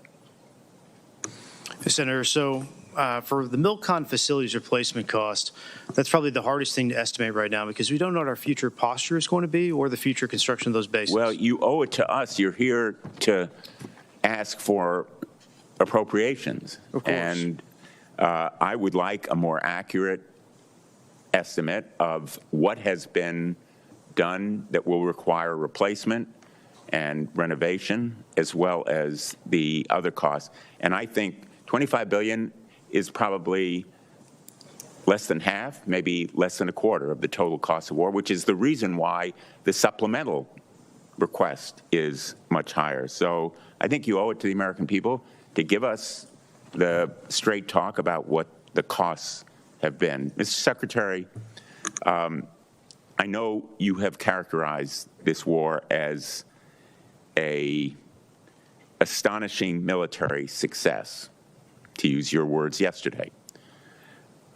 But the American people aren't buying it. And I know you feel the American people are seeing through the abstruse stuff that is thrown at them, but one point is irrefutable, which is America never succeeds in war unless the American people are behind it. And if what you're seeing as success now is winning, I would hate to see what losing looks like, because none of the shifting and contradictory objectives of the war so far have been achieved. Likewise, let me ask you, yesterday, the president said that Ukraine has been, quote, militarily defeated. I assume you don't agree with that assessment. The negative nature in which you characterize the incredible and historic effort in Iran is part of the reason, Senator, why the American people view it the way they do. It's why I looked out at our press corps at the Pentagon and called them the Pharisees in the press. It's because they look for every problem. Well, I'm asking you about look for every problem that exists, Ukraine and you has miss. been militarily defeated.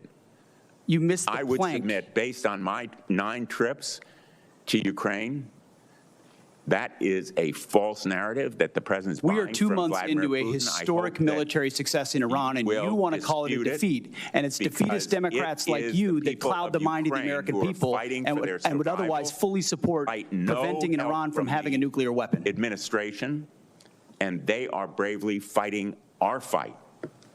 And that is the reason that I'm pursuing the Russian sanctions bill, which is bipartisan, along with Senator Graham, and why I hope we will recognize our obligation to release that $400 million, which we've appropriated. Thank you, Senator Blumenthal.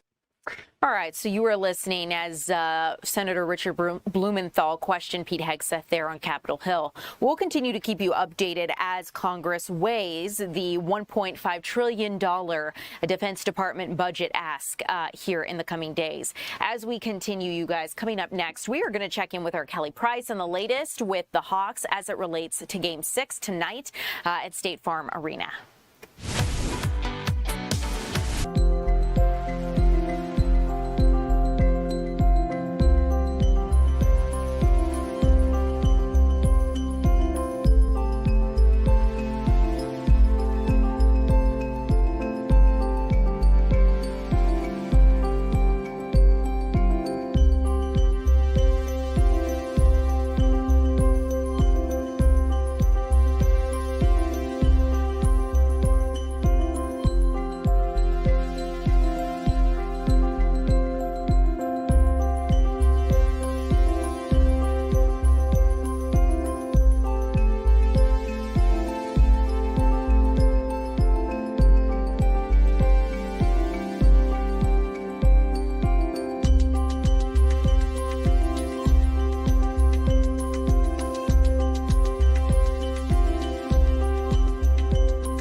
Welcome back in, everyone. I'm Ariel Onstad here with Fox 5's Kelly Price. Kelly, thank you so much for being here. I was thinking, as I was literally just introducing you right now, about what we were about to talk about. And then I was like, how can one forget? The Hawks, Game 6. What's happening here? There's a lot of things going on in the sports. It's understandable. So the Hawks are trying to win because it's really do or die. If they don't win this game, they're not moving on. Right, 100%. That's exactly the situation. It's Game 6. They have to win tonight to force a Game 7. They are down 3-2 in this series to the Knicks. They were up 2-1 at one point. I know we talked about this in the 2 o'clock hour. It just feels like the momentum has maybe shifted a little bit. They obviously just played a game in New York. Now they're back in Atlanta. If there is a Game 7, it will go back to New York, which I'm sure would be a rowdy situation. But we'll see what it looks like tonight for Game 6 at State Farm Arena. So I understand you were able to speak with some of the players and get a sense of things that were going on. What are they telling you? Yeah, so physicality has been a big conversation for this team against the Knicks, which has really out-physicaled them, if you will. They were out-rebounded by 21 in the last game. And this is something that the Hawks kind of pride themselves on, and they want to be better at it. But rather than listening to me talk about it, here's what the guys kind of diagnose as those issues. It's do or die, so there's no second chances, and everybody understands that. So it's just about going out there and laying it all on the line.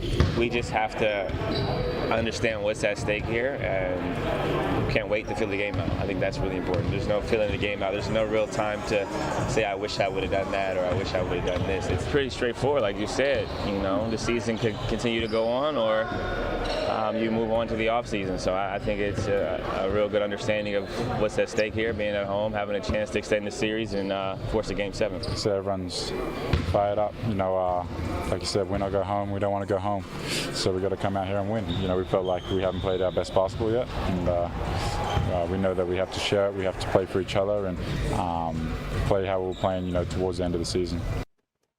And all these guys have talked about physicality needing to be a mindset, that they know that they have to do this. Also something they know, they're going to have a home crowd behind them. Hopefully there won't be too many Knicks fans for them that are very loud, even if there's few of them. They're very loud, as we talked about at in the 2 o'clock hour. But Atlanta has won 15 of their last 17 in the confines of State Farm Arena. So it's a place they've played really well, especially after their All-Star break. They had an 11-game winning streak there. So we'll see if they can kind of pick up some of that magic. Listen, I need our Atlantans to be loud, to be proud, to be in State Farm Arena. Well, and you know that they are. Yes, that's true. But I feel like Atlanta is not far enough away from New York. Like, the Knicks fans are going to travel. And they're just everywhere. Yeah, it's just one of those teams. It's like, you know, the Cowboys or the Packers or one of these other teams that just has such a big following. Yes.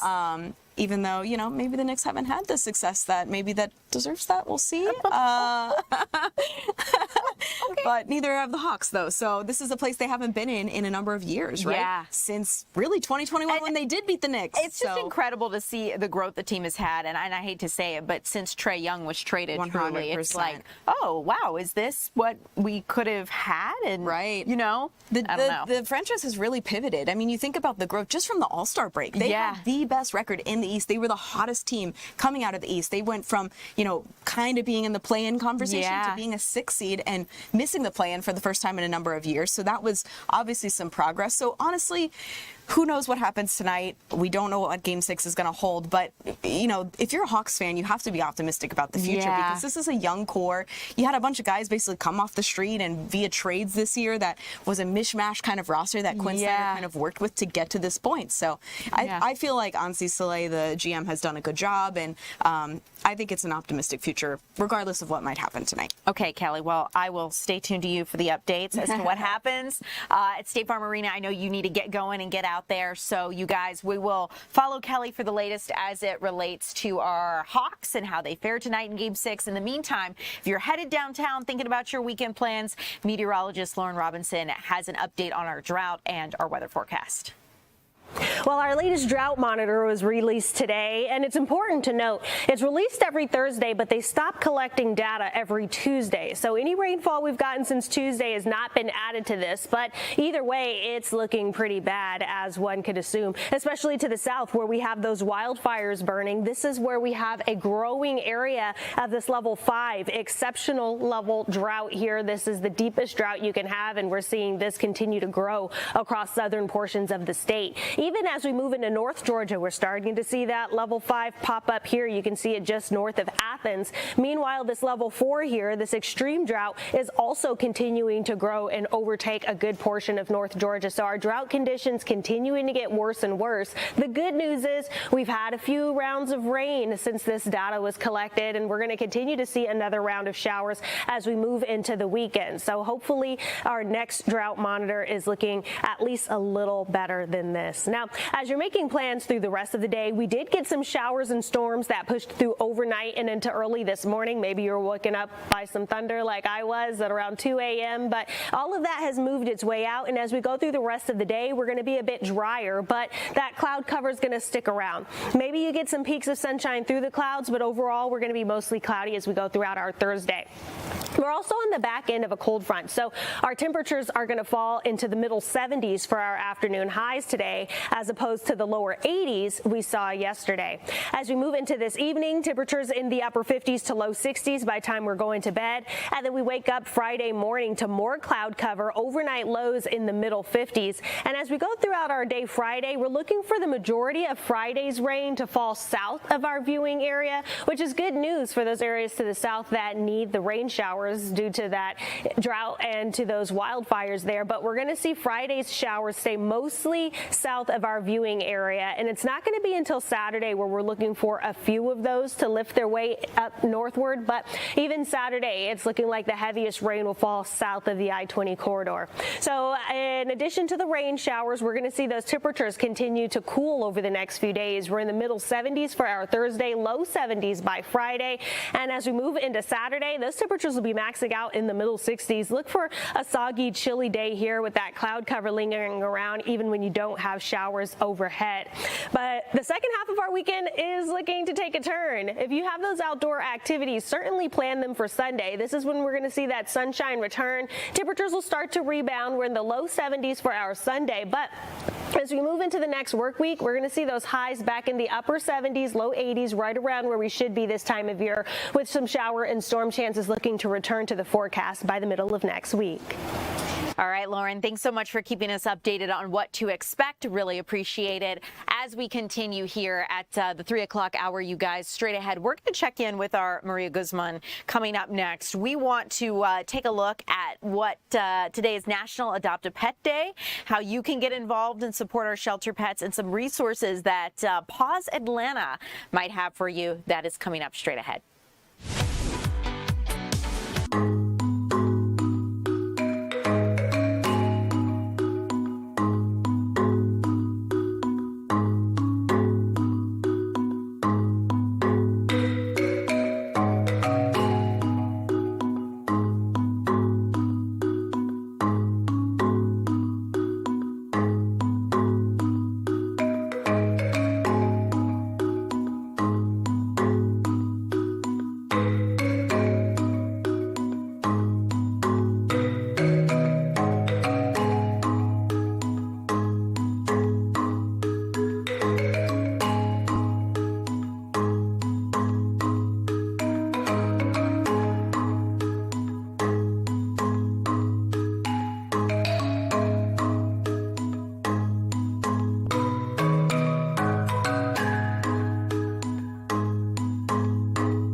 Honestly.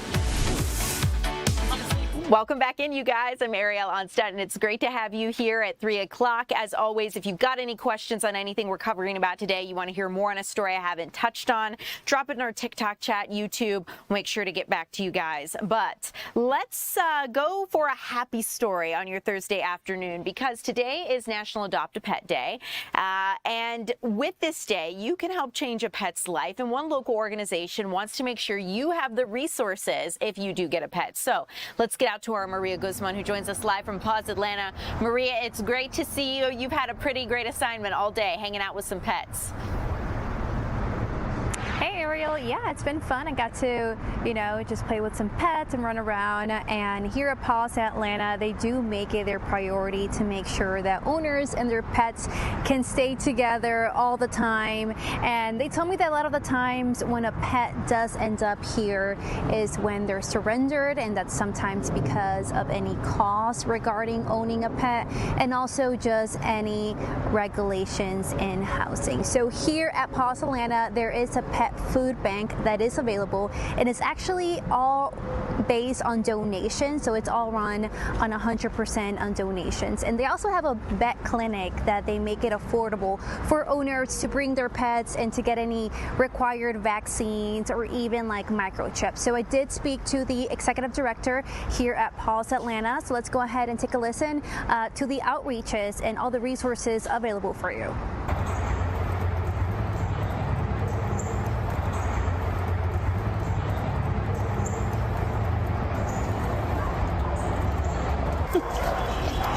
Thank you so much. And here real quick, while we're doing that, I want to let you listen and see. I'm looking off to my right here to make sure we have it in our system, and we'll be able to play that sound for you. You spoke with Crystal Bowman, the executive director of Paws Atlanta, and I understand it's really important for Paws Atlanta to be able to keep families with their pets, considering a lot of people get their animals and then may not have the resources financially to be able to afford them. So the food bank, I'd imagine, goes a long way. I'm beginning the thumbs up, Maria. I see you here. It looks like we have that interview that you did, so we're going to listen to it now. So adoption is hugely important. When you adopt one animal, you're saving the lives of two, because not only are you saving the life of that animal, but the next two is going to take their place. Wow. Yes, and you guys do offer a lot of resources here, so let's start with the pet food bank. How long has that been here, and the role it plays for owners and their pets? Yeah, so we've had the pet food bank open for several years now. We see probably close to 2,000 pet owners per year, an average of about 100 or so pet owners per month. Right now this year we've already distributed 10,000 pounds of pet food to our community. We are always running low on pet food for the pet bank, so any donations through Amazon, Chewy to have it delivered is great. You can always drop off pet food. We have a pet donation shed just outside our gate, so any time of day people can drop off those donations and other supplies as well. Awesome. And let's just go ahead and talk about the clinic. What are some of the services that the clinic also offers? Right now we offer a low-cost a vaccination clinic about twice a month on Sundays. The next one is this Sunday, May 3rd. People can come. Right now it's first come, first serve, and we see about 40 clients each Sunday. But that allows us to provide a low-cost service to the community and make sure also that all of their pets, all of our community pets, stay healthy and happy. We also provide access to resources such as monthly training workshops. We have a trainer on staff who provides very detailed, specific workshops for pet owners in the community. Just want a little help on certain behavioral issues. And pretty soon we're going to be rolling out our public spay-neuter clinic as well. So a lot of great things to come. We're really excited to provide these services to pet owners. For us, it's one way that we can help make sure that people can keep their pets in their home.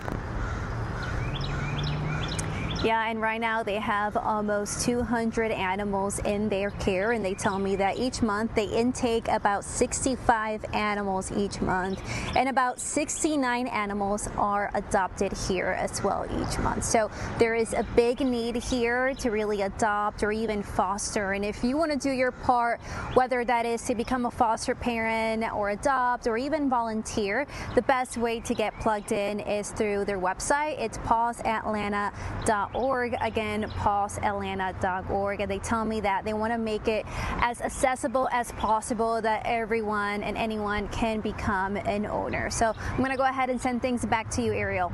Maria, thanks so much for bringing Paws Atlanta to our attention. We are aware of the fabulous work they do in our community, and it's good to have the reminder on National Adoption Day. Even if you aren't able to give a home to a pet right now, donating food can really go a long way to support other pet owners. So Maria Guzman, thank you so much for being here live with us.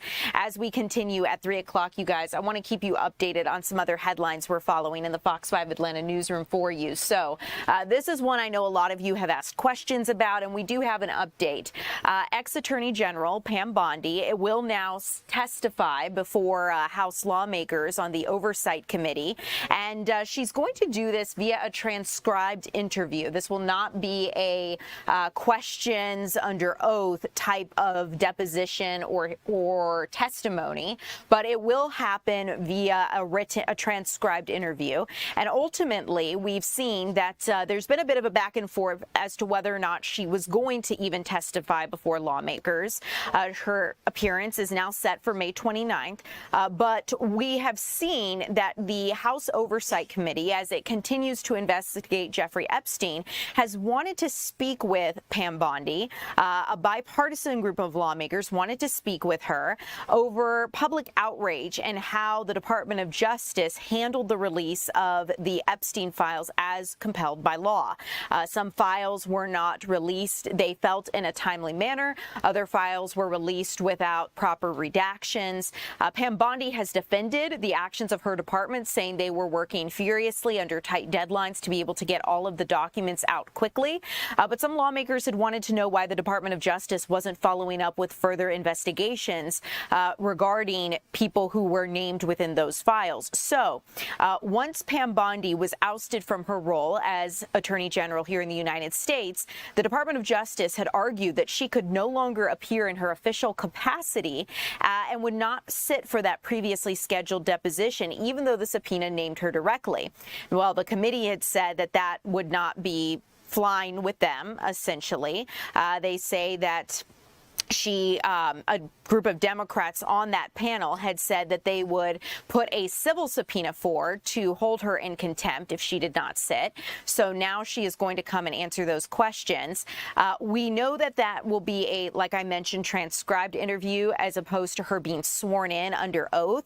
She will be reminded at the start of the interview, however, that making false statements to Congress could be subject to a criminal prosecution. So again, keep in mind, this will be a transcribed interview and not a testimony under oath, but we'll keep you updated as that moves forward. Democrats on the House Oversight panel had moved forward to compel her to appear before that, so we will keep you updated May 29th when this is all set to happen.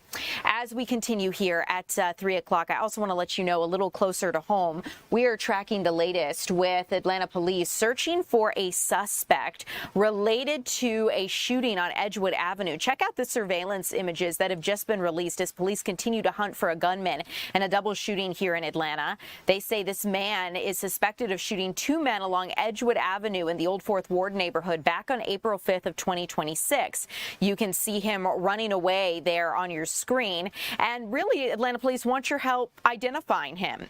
Officers had responded to a call of multiple shots fired just after 2 a.m. April 5th. And when they arrived, they found two men who had both been shot. Both victims were stable after the shooting, according to police, but they've now released this video trying to get more information about a man they might believe to be responsible. Investigators with the aggravated assault unit released this video, and we'll keep you updated if they say, if they have anything else that they want you guys to be on the lookout for. But you can submit tips through the P3 Tips app. You can also call Crime Stoppers, and you can also do this anonymously. So just keep all of that in mind. As we continue here, I want to let you know in consumer news what we're seeing regarding Uber. Some new features are rolling out. Uber is trying to rebrand itself, not just as a rideshare service, but really as an all-around travel app. Not only can you reserve a ride to your destination, but now you are able to book a hotel when you get there. The company has announced a new partnership with Expedia Expedia this week that's going to add more than 700,000 hotel listings to the Uber platform. Uber One subscribers are also going to get 20% off or more discounts at select hotels. Uber's CEO had led Expedia for 12 years before he joined Uber in 2017. This expansion comes as Uber's really trying to get into more travel-adjacent sectors. So I'm curious, would you book your hotel through Uber? Does this appeal to you? Not really. Curious to hear what you think. As always, you can chime in on the conversation here on TikTok, YouTube. Let us know if there's anything you want us to chat more about. But as we continue at 3 o'clock, coming up next, we are going to check in with our Eli Jordan. We have a really cool event happening at Piedmont Park this evening, raising money for inclusivity in sports and literacy for our kids here in Georgia. That is straight ahead.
Welcome back in, everyone. I'm Ariel Onstadt. Thank you so much for being here on your Thursday afternoon. Let's get to a really cool story out at Piedmont Park. A bunch of runners are raising money for inclusivity in sports and literacy here for our kids in Georgia. And Eli, I understand there's going to be a lot of wheelchair athletes who are participating in this. Yes, there will be, Ariel. Good afternoon. I am at Piedmont Park, and 6:30 tonight, the 4th annual Spark 5K will kick off, and the proceeds will benefit the Share the Magic Foundation and the Kyle Peace Foundation. And I am actually with Kyle Peace. He is sitting with me right now. And hey, Kyle, and there's Jacob Bohannon there with him. Kyle, thank you very much for speaking with us today. So tell me, how excited are you to get this race going today? Okay, it will be great. This is our 4th annual event with Team We Share the Magic. And all the proceeds go to these phenomenal organizations to support folks like Jacob, and so that they can see their full potential at the starting line and at the finish line. Now, your foundation, the Kyle Peace Foundation, you promote success in individuals that have disabilities by through sports, helping them get equipment and things like that. Yeah. I mean, we were speaking earlier. I mean, equipment like such as these chairs, they're not cheap, are they? No, I mean they're not. Though every dollar that we raise really supports our mission to improve the lives of people with disabilities through sports and beyond. So every dollar helps, and this Spark 5K is a major catalyst to help us with that. Now, this is the 4th annual Spark 5K, and your foundation, and you've raced in it all 4 years, correct? All 4 years, yes, sir. And just tell me how much, I mean, but what kind of impact have you had with other individuals? Yeah, it's been amazing. We have raised over $14 million, and this is our 15th year, so tomorrow we're celebrating our 50th anniversary, so it's really exciting, and Spark really kind of gets us ready for tomorrow's big celebration. Well, that's a big milestone, 15 years, yeah. And it's huge. And so tell me, how are you going to do in this race? Well, it will be a great day. Hopefully we'll get out there and have a good time and show people what is truly possible. And also, you're teaming up with the Share the Magic Foundation, yeah. with Malcolm Mitchell's, yeah. and the literacy program. What's it like teaming up with him? Oh, Malcolm is amazing. Anytime you have a Super Bowl champion in your presence, it's pretty cool. And he's doing great work for the community as well. So we can try to bring a lot of good news to show people what is truly possible. Yeah, it's a big race out here. You're expecting, what, I think about 500 to 600 racers out here at 6:30? Yeah. And so we got the bibs going on out here, and got the T-shirts. People get the T-shirts. We got the drinks out there. People getting ready. At least the weather is extraordinarily wonderful out here at Piedmont Park. It's not too hot at all. It's not too cold at all. No. And so we're ready to work up a sweat. What's it like, when your foundation teaming up with the Share the Magic, to be able to reach so many people and have them all gather out here for the race and contribute and participate in helping out your foundation? Yeah, it's all about inclusion. It's what we do through sports, and we Share the Magic. They're doing phenomenal work with their reading literacy, and I couldn't think of two better organizations to support. So you can still sign up and come out to the sport tonight at Piedmont Park, right outside the Oval. Awesome. At the Oval, 6:30 tonight. The race will begin at the Oval here at Piedmont Park for the 4th annual Spark 5K. Kyle Peace, thank you very much for your time today, and good luck with the race. And thank you. And thank you for what all you've done to help other individuals too with your foundation, and along with the Share the Magic Foundation. And Ariel, they're getting prepared out here with. They got their Powerades, they got the bibs, they got the T-shirts. It's going to be packed out here, and this will be packed right out here. The start and finish is right out here. They'll be running at 6:30, and they've already surpassed last year's fundraising goals, and they're up to over $200,000 with this race this year, and it seems to be like another success, and we'll probably be out here next year for the 5th annual Spark 5K. But today is the 4th annual Spark 5K, benefiting the Kyle Peace Foundation and Share the Magic Foundation. Ariel, I'm going to kick it back to you. Awesome, Eli. Wonderful cause. Love to see Kyle with his Spark 5K shirt on. He is ready to go. Wonderful cause. Great to see so many people gearing up for this evening. I know we have about a couple hours or so, 2.5 hours till it begins there at 6:30 in Piedmont Park. We'll look forward to it.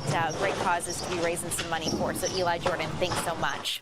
As we continue here at 3 o'clock, you guys, I want to keep you updated on something that happened today with some students with Atlanta Public Schools. Really cool situation. They were able to speak to a living legend, an Apollo 13 astronaut.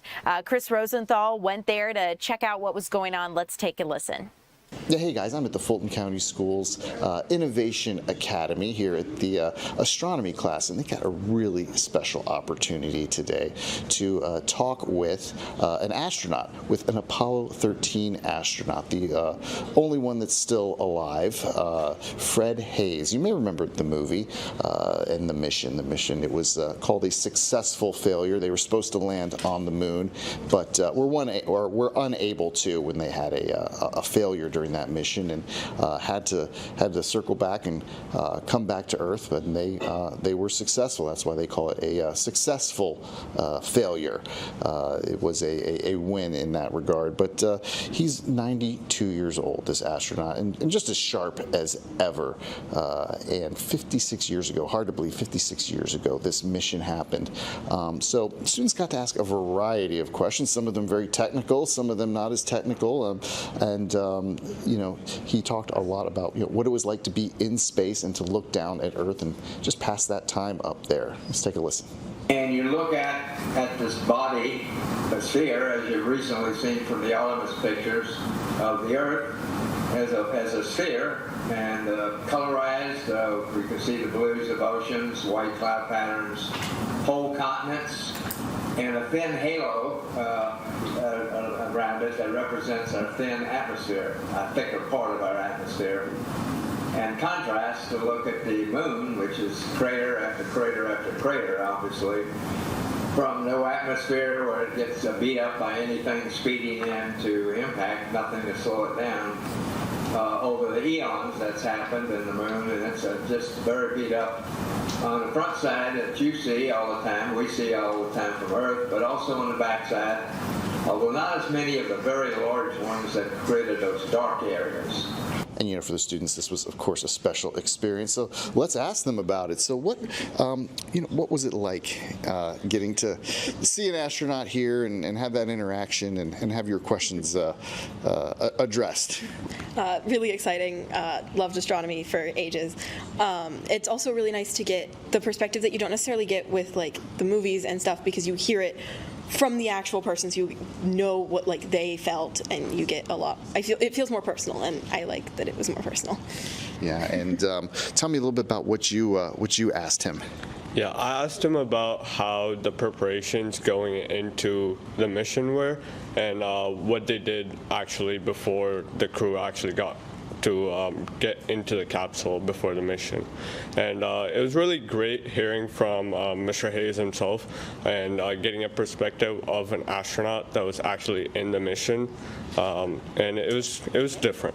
Yeah, and got the teacher here, Mr. Jones, and you kind of helped bring this all together. And what does it mean to have him join these students? What do you hope they get out of it? I really hope they get the opportunity to ask questions that they've always wanted to know, and they get that opportunity to actually ask a living legend, somebody who experienced it firsthand. You can read about things in books, you can watch YouTube videos all day long, but to actually talk to somebody who was there, that's very, very important. Yeah, absolutely. I mean, there's not many of these astronauts left, and Mr. Hayes, like you said, he's the only one left from Apollo 13. So, just an incredible opportunity here for these students today. It's an incredible opportunity for me just to get to hear him tell his stories and answer some of these questions. So, back to you. Oh, Chris, incredible opportunity. Love that you were able to be there in the classroom, and glad you were able to take us along for that journey so we could hear from Mr. Fred Hayes. Incredible experience and piece of American history. As we continue here at 3 o'clock, you guys, it is time for our news at 4 o'clock coming up. I'm Ariel Onstadt. Thanks so much for being with me here at 2 and 3 o'clock today. More news to come after this.